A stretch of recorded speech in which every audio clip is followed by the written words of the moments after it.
The Seattle Mariners are running out of options over at first base. Joe and I are going to take a look at what options remain for the Mariners, whether that be through free agency or through trades. There was also a trade made on Sunday morning that was Jesus Luzardo to the Phillies. He was a guy the Cubs were looking at, so Joe and I are going to talk about if the Mariners could revisit a trade with the Chicago Cubs, and we're going to wrap it all up with a pretty daunting subject, I'd say. Are the Seattle Mariners losing the fan base as we sit here at the end of 2024? We're going to talk about all that and more in episode 150 of the Hit It Here podcast, part of the Bleav network, the Kyle Aitken episode of the podcast. And hey, before we get started, Joe and I are both wearing some Mariners jerseys. You can get them from fanatics.com. We've already had 6 people order things, or I guess 6 orders made from Fanatics through our affiliate link, and that's helped us out a ton already. So appreciate the 6 of you that have made those purchases. But if you guys are looking to get some cool Mariners gear, make sure you use the link on the screen now or in the description down below to do that. Joe, how are we feeling here on, we're recording on December 22nd, Sunday. How are we feeling about the Seattle Mariners right now? Not particularly great. It could be better, could be worse. They could have done some really awful trades that could have lost even more of the fan base than maybe they already have, but we'll get to that later. Looking at some of the trades the Marlins have made, they traded Jake Berger for scraps. The Luzardo return isn't I don't think insanely good for maybe what he could provide to a contending team. He's pitching in a competent organization, but regardless, the Mariners, they haven't done anything. They've sat on their hands, and specifically at a position of need like first base, they're starting to run out of options that made sense for them to have an upgrade. Maybe they feel confident enough with Rayleigh taking the bulk of those innings at first base in 2025 and supplementing it with I almost said Luke Rayleigh again. Luke Rayleigh times 2.0. With Just Tyler Lock, right-handed. exactly. He'll just stand there. He'll just bunt right-handed. How about that? Colby'd lose his mind. With Tyler Locklear in-house is an option that does make sense to the Mariners if they do find themselves out of options at first base, because there's still a couple that are floating around that do make sense for Seattle and are trade partners that the Mariners have made trades with in the past. The Rays and the Giants, namely, are the first 2 that come to mind. Obviously, with the Rays having Yandy Diaz, a guy that's going to make $10 million in 2025, the Rays probably don't want to pay him that. They're always looking to move salary. They're always looking for controllable guys to either add to their 40-man or that they can, kind of stash away, not put on their 40-man right away, and eventually add them later and get the most out of them somehow, some way, because that's just what the Rays do. I know Yandy Diaz is probably at the top of a lot of people's lists if they're going the trade route. There's also the Giants with Lamont Wade Jr., who've been, I think, just I don't know if it's necessarily been rumored, linked, anything. That's just another first base target that I think a lot of people kind of see oh, what are the Giants really doing with him? Probably nothing. They don't really care to lose him. What would it cost to get him? They probably need pitching of some sort. Why not try it out? With how some of these trades have gone down, with how some of the free agents have they all came off the board within the last, 72 hours, just one after another. One domino fell in Christian Walker, and then all of them came tumbling down, right? So it feels like they're running out of options when there's still some left, and I'd be remiss to say that, without mentioning Justin Turner. A reunion there. Scoops tweeted it after the Naylor Santana ordeal on Saturday of hey, Justin Turner and the Mariners have it. Duh.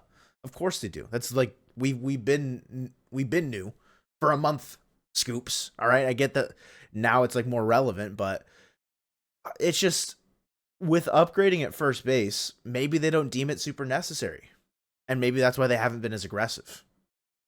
We talked a little bit about it on stream yesterday when we did that. Make sure you guys subscribed for all the live streams. About maybe they do feel all right at first base. I want to talk about that here in just a minute, but I think that for a team at the 2024 MLB trade deadline, we heard that they were in talks for Yandy Diaz and things final fell 3 apart. Right, exactly. I think there were even talks about Lamont Wade Jr. at the time, and obviously there were talks about the biggest first baseman available in baseball, which would have been Vladimir Guerrero Jr.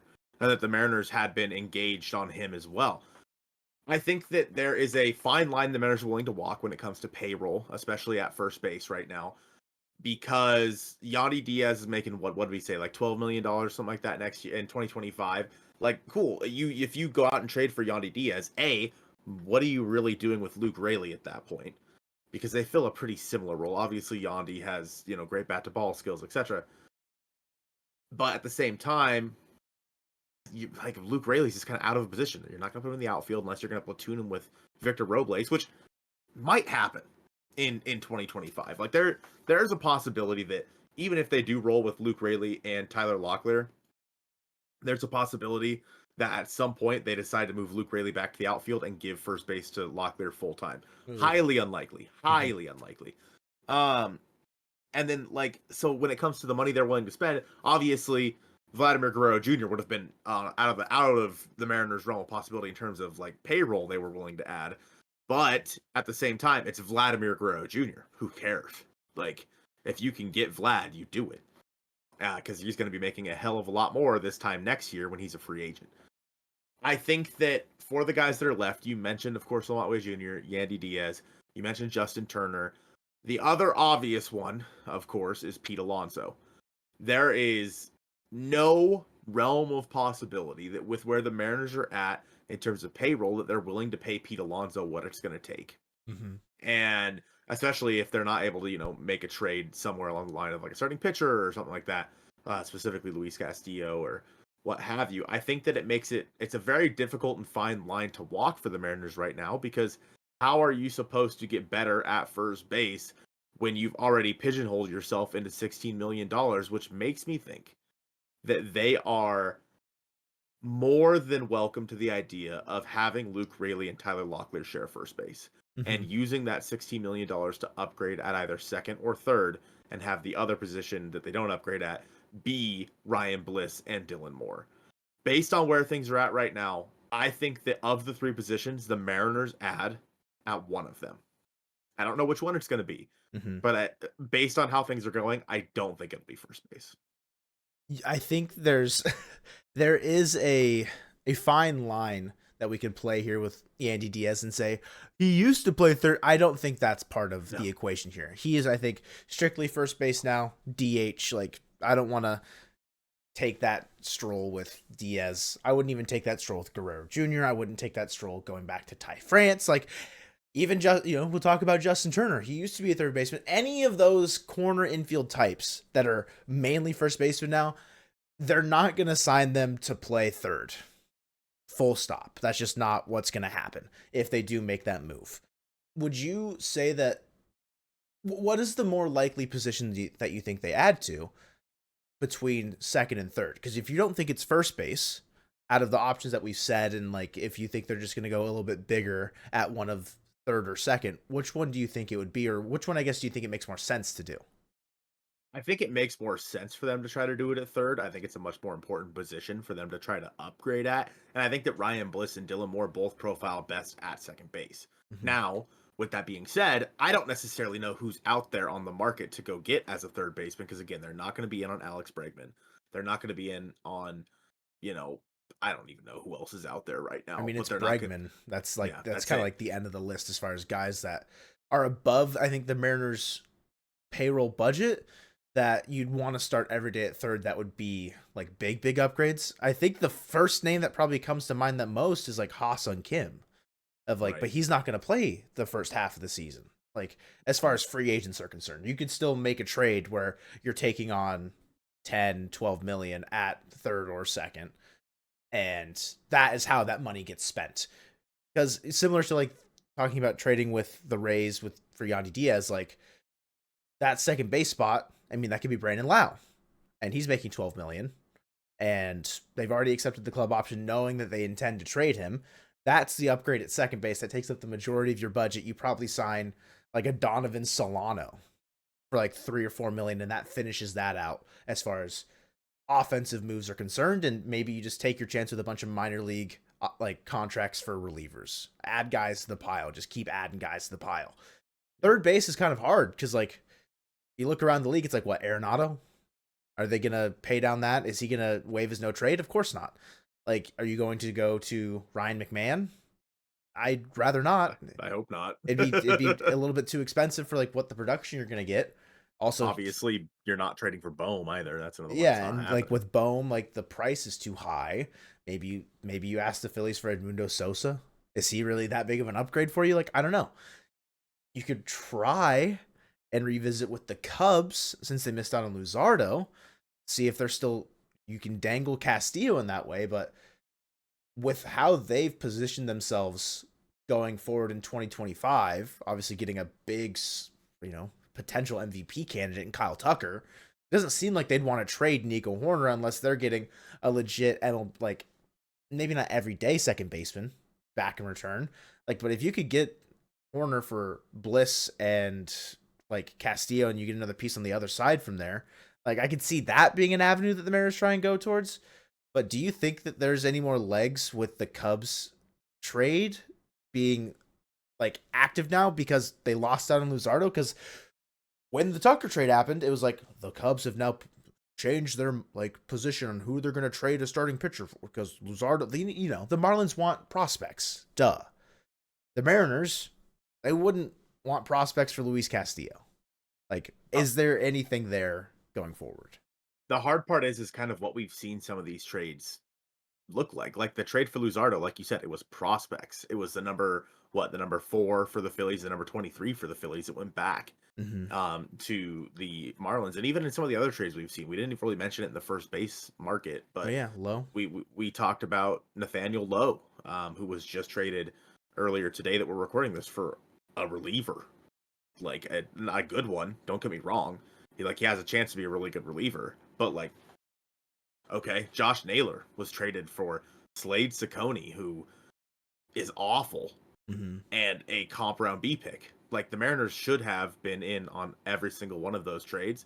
I don't think the Low thing would have happened simply because in the division. Yeah. But Josh Naylor's one that I think would have made a lot of sense, and unfortunately, the Mariners just did not take advantage of that for whatever reason. Maybe they don't like the idea that he's a lefty or what have you. Those two trades are ones that we should have at least heard the Mariners were in on, and you can't get outbid in those trades either. But like, just maybe we needed to hear that they were in on those deals. Obviously, we heard a little bit about Naylor, but when it comes to the Cubs, maybe it's not Horner. Maybe if you're the Mariners, you go for something smaller. You talk about one of the prospects that they have, which I know no one wants to hear, bringing up prospects, but are they willing? I don't know. Like, it's so hard because you look at the prospects for the Cubs. Matt Shaw, he's not going anywhere. Yeah. That's just not going to happen. Mm-hmm. Michael Busch, probably not going anywhere as well. As of right now, he's their first baseman. Mm-hmm. So you get a little bit deeper into their farm system of guys who are allegedly going to be MLB ready this year, like that are infielders. There's really not a lot. I mean, we have James Triantos, who's a second baseman / outfielder, expected to be up in 2025. Like, Moises Baestros, like Triantos hasn't hit well. Mm-hmm. So like his hit tool, I'm sure it's second base. You don't need them to hit particularly well regardless, but what you're going to trade the Cubs, or like what they're going to want to help upgrade their team. Cause like if they get Emerson Hancock, it's like, okay, is that really that big of an upgrade for them? He's just replacing Wesneski and their pitching depth kind of a situation. If they want to make real impact in the rotation that they're going to try and compete in the Central in 2025, Emerson Hancock's not that move. And they're not going to get any of the core 4 of the starting pitchers for anybody on their team, more than likely.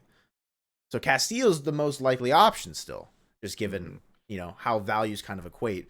But he's not.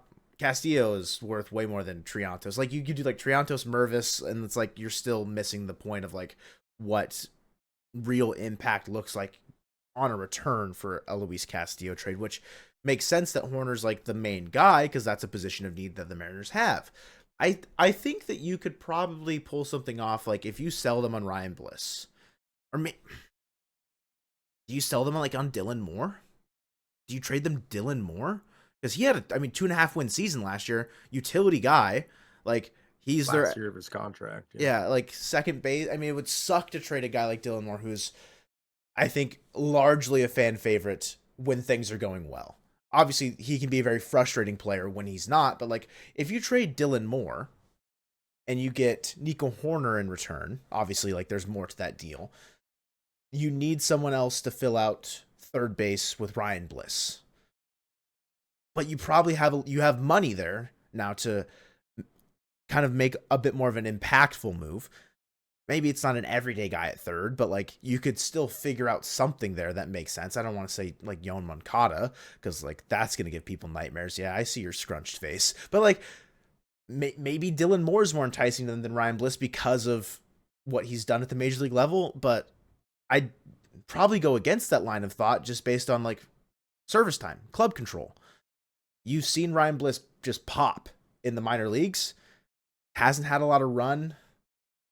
But are the Cubs the team that can afford to do that? Like, there's so many like intricate aspects to like who, what, when, where, and why for trades that trying to project players onto other teams when we're not really in the headspace of like what the Cubs are trying to accomplish in 2025, aside from the fact that we know that they're probably going a little bit all in the fact that they traded for Kyle Tucker. They wouldn't do that if they didn't think they had a legit shot at the Central, with the Cardinals taking a step back, the Brewers trading off Devin Williams. Like, there's room in that division for the Cubs to kind of like, stake their claim. But what are they really going to do the rest of the offseason by trying to make their team better? And I don't know if, similar to how the Mariners, like how Hollander said, like, we want to move the ball forward. Will the Cubs move the ball forward by trading Nico Horner, because they're not going to get Castillo without trading Nico Horner? Right. Yeah, and I think that's the tough part is I think I've been saying this for a while now. I don't see the two teams as much of a fit at this point specifically. Mm-hmm. Like, I just don't see where those two teams fit in for that very reason. You're not getting Castillo for Nico Horner. You're also not getting Nico Horner without giving up one of your starting pitchers. So it's like both teams are saying no, and it's the end of the conversation because both teams are trying to compete. It's a lot harder to trade MLB talent for MLB talent than it is to trade prospects for MLB talent. And just the way baseball is currently, you're in a lose-lose situation because everybody thinks that they're in it. Everybody's going for it in 2025, and free agent hitters don't want to come here, and you're not willing to offer them the money that they deserve to come here in the first place. No matter what, you're shooting yourself in the foot. No matter which direction you go. Like, I look at the Cubs and I think their two catchers are Miguel Amaya, right, and Carson Kelly. Mm-hmm. Who? I got clowned for saying Kelly was kind of a bum at the deadline last year when the Rangers got him, and he had a pretty solid year, like, admittedly. I think he's a good veteran catcher for them. But yeah, like, they're not doing anything great, I think, at the catching position. But like, would you offer them Mitch Garver for something in 2025? Like, is he going to make them better? Or are you looking more like at trying to get them Harry Ford for like the future? Then again, they have Maestros, so like, yeah, he might not stick at catcher. He might be more of a first baseman long term. But regardless, I'd be offering them like Mitch Garver, maybe 4 prospects. Like, if I would offer them Mitch Garver for like a couple of back end prospects, I'd be doing it almost purely as a salary dump. Honestly, get that $12 million off your book and go use it somewhere, because that opens up what you can do the rest of the way. And just, I mean, they went and got whatever the hell that guy's name was, the weird catcher guy Raposo? who's not good. Sure, that or one. Something like that. Rapsodo, yeah, they went and signed Rapsodo, and and then they obviously Harry Ford coming through the pipeline. If you could somehow get the $12 million on Garver's contract off the book, then sure, you can use it somewhere else. Are you opposed to the Mariners going within the National League Central, going over to the Reds? And I'm not talking Spencer Steer. Okay, I don't want Spencer Steer on my baseball team. But again, they're another team that makes a lot of sense for just infield depth. I mean, Heimer Candelario, Christian Encarnacion and Strand, Spencer Steer, Matt McLean, Santiago Espinal, Noelvi Marte, like obviously Ellie. Like, there are so many guys in the Reds system that could just fit on the Mariners. I don't love Santiago Espinal, right? But I'm playing Ryan Bliss over Espinal. Yeah, probably, yeah. But like, I don't necessarily know how possible it is to go out there, and how locked into Noelvi are they? You know what I mean? Like, honestly, could you go out there and get Noelvi Marte? If you're like, would you offer like Troy Taylor And like, gosh, I don't even know what it would take to get involved. Probably quite a bit. Well, admittedly, he's quite good. But Mhm. like, would you offer like Troy Taylor to add to their bullpen, especially if they plan on trading Alexis Diaz, which is something that's been talked I mean, about quite a they bit. just traded Fernando Cruz to the Yankees. I mean, they Right. have holes, or like not holes, but like room in their bullpen. Like if you can give them arms, I'm sure that that's what the Reds probably are looking for. Their Like, bullpen's still good, mind you. yeah. Like, I mean, You get it. Diaz, Suter, Pagan, Nick Martinez. Like, I think if I'm the Reds in 2025 with Francona in his first year, like obviously they traded for Trevino mhm. as a veteran leader, defense first guy to work with their pitching staff.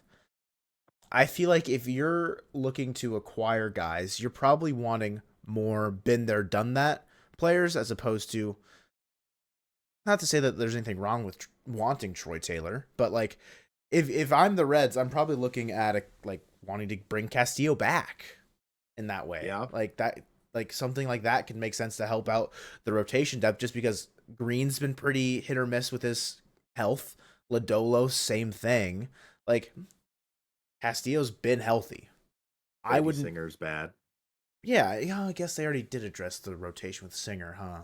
I mean, they have a. I mean, looking at their depth chart, it goes Hunter Green, Nick Martinez, Brady Singer, Nick Lodolo, Andrew Abbott, Rhett Lauder, Carson Spires or Spears, and Graham Ashcraft. Like, Yeah. it's. I mean, would Castillo immediately be the best pitcher in that rotation? Yes. Mm. Like, nah, you don't think so? It'd be like him, between him and Hunter Green. I think Hunter Green has more If Hunter Green upside. stays healthy, He's yeah. got more upside. I understand that, Hmm. like, you're looking on a year-to-year basis of like who's going to give you 180 innings consistently. Castillo's the answer, but Green's got the more upside for sure. Yeah, agreed. I Like, think I don't know. if you could trade them Castillo and like maybe try and like help them replenish second base a little bit and Bliss. get, yeah, I mean Bliss, I mean maybe someone like another year away instead, or like someone like that, like a Leo Rivas instead of a Bliss.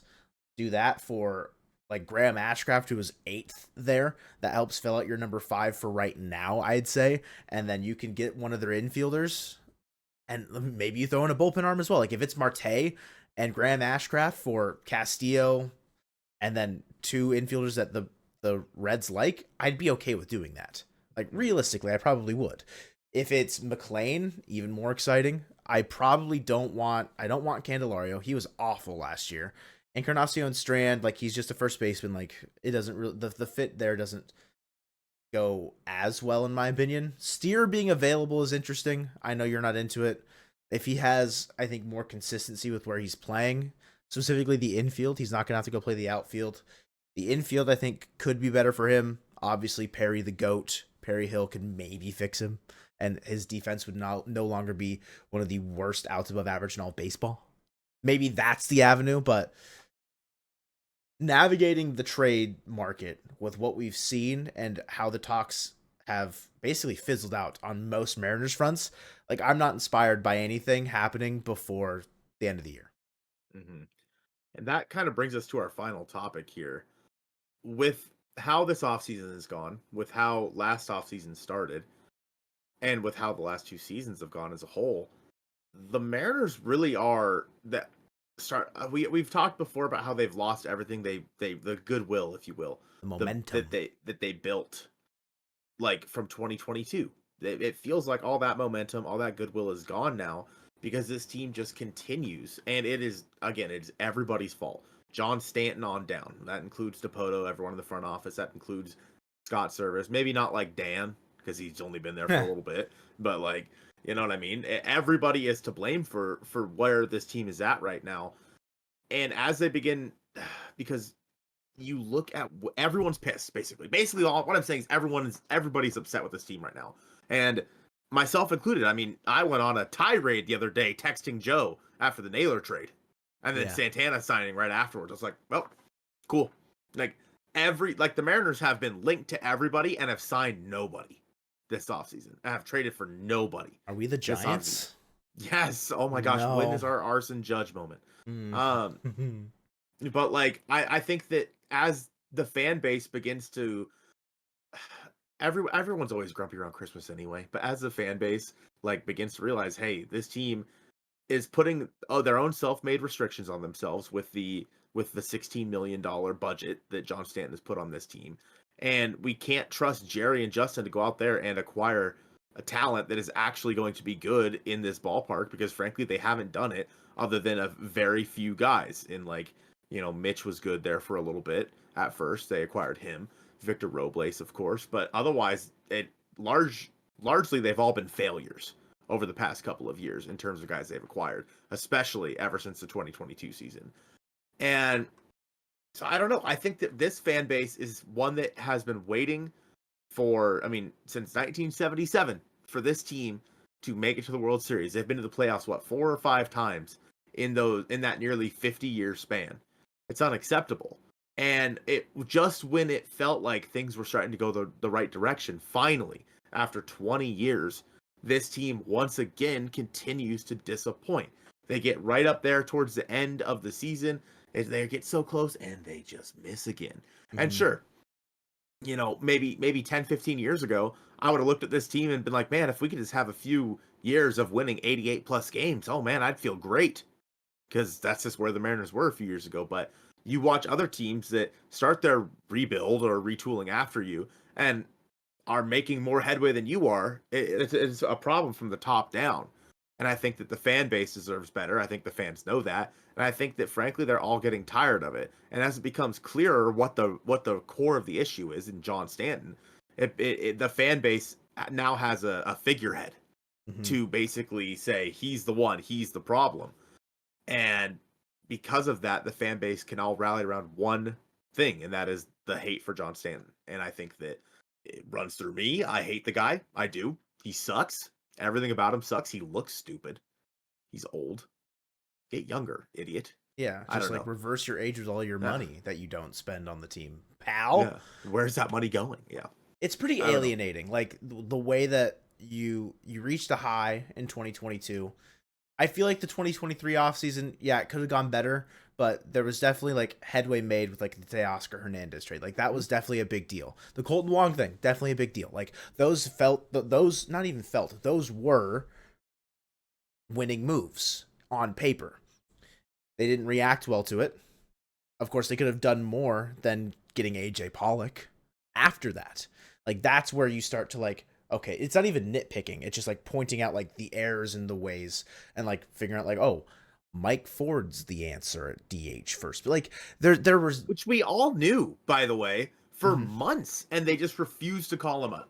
Yeah, like we knew it was. I mean, no disrespect to Mike Ford either. Like that move eventually, like I mean, he was actually good. Like he was worth that spot. It's just